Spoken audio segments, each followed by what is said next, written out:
বাংলাদেশ খেলাফত মজলিসের আমির আল্লামা মামুনুল হক সাহেব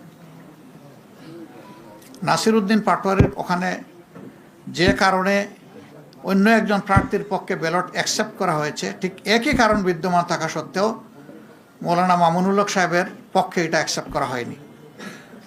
তো এক দেশে কি দুই আইন চলবে? নির্বাচন কমিশন কি এক এক জায়গায় এক একটা আইনের প্রয়োগ করবে একই বিষয়ে? এটা এখন বিশাল প্রশ্নের ব্যাপার। আমাদের সেক্রেটারি জেনারেল সহ বেশ কিছু আসনে এই ধরনের ব্যাপার আছে। স্ব আসনে যাদের উপরে এই অন্যায় আচরণ করা হয়েছে, যাদের অধিকার জোর করে কেড়ে নেওয়া হয়েছে, আমাদের সিদ্ধান্ত তারা প্রতিকার চাইবেন।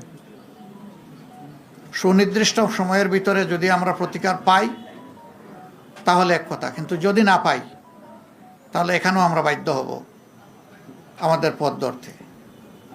আমরা আশা করব নির্বাচন কমিশন শুভবুদ্ধির উদয় হবে এবং তারা ন্যায় ইনসাফ করবেন।